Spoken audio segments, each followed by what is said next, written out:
জুলাই গণঅভ্যুত্থানের সময় সংঘটিত মানবতাবিরোধী অপরাধের ঘটনায় ক্ষমতাচ্যুত প্রধানমন্ত্রী শেখ হাসিনা সহ ৩ জনের বিরুদ্ধে প্রথম কোনো মামলার রায় ঘোষণা হতে যাচ্ছে আজ।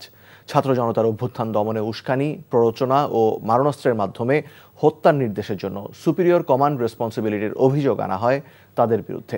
5টি সুনির্দিষ্ট অভিযোগে গত 10 জুলাই আসামিদের বিরুদ্ধে অভিযোগ গঠনের মধ্য দিয়ে আনুষ্ঠানিক বিচার শুরুর আদেশ দেয় আন্তর্জাতিক অপরাধ ট্রাইব্যুনাল। নিয়ামুল আজিজ সাদেকের রিপোর্ট।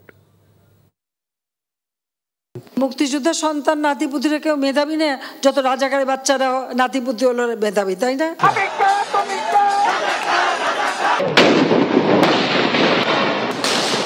জুলাই আগস্টে বিরোধী মত দমনে সারা দেশে হামলা চালায় আইনশৃঙ্খলা বাহিনী এবং আওয়ামী লীগ ও সহযোগী সংগঠনের নেতাকর্মীরা।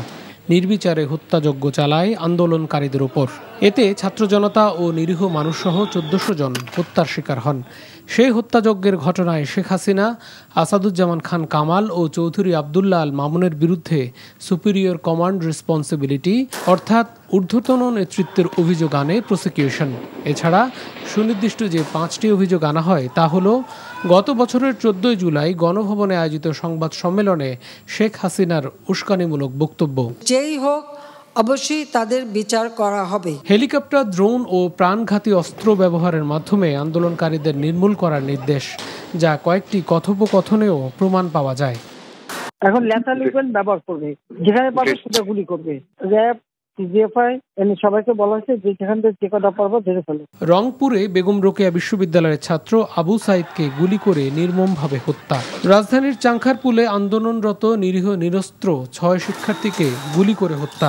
আশুলিয়ায় নিরীহ নিরস্ত্র 6 জনকে হত্যার পর আগুনে পুড়িয়ে দেয়া। গত 10 জুলাই এই 5টি অভিযোগ গঠন করে বিচার শুরুর নির্দেশ দেয় আন্তর্জাতিক অপরাধ ট্রাইব্যুনাল। এরপর শহীদ পরিবারের সদস্য, আহত জুলাই যোদ্ধা এবং তদন্ত কর্মকর্তা সহ 54 জন সাক্ষী এই মামলায় সাক্ষ্য দেন। মামলায় রাজসাক্ষী হন সাবেক পুলিশ মহাপরিদর্শক চৌধুরী আবদুল্লাহ আল মামুন। তিনি দোষ স্বীকার করে ট্রাইব্যুনাল ও দেশবাসীর কাছে ক্ষমা চান। সাক্ষ্য গ্রহণ শেষে উভয় পক্ষের যুক্তি পাল্টা যুক্তি উপস্থাপনের মধ্য দিয়ে 23 অক্টোবর মামলার কার্যক্রম শেষ হয়। মামলায় শেখ হাসিনা ও আসাদুজ্জামান খান কামালের সর্বোচ্চ শাস্তি মৃত্যুদণ্ড চেয়েছে প্রসিকিউশন। তবে রাষ্ট্রনিযুক্ত আসামি পক্ষের আইনজীবী তাদের খালাস চেয়েছেন।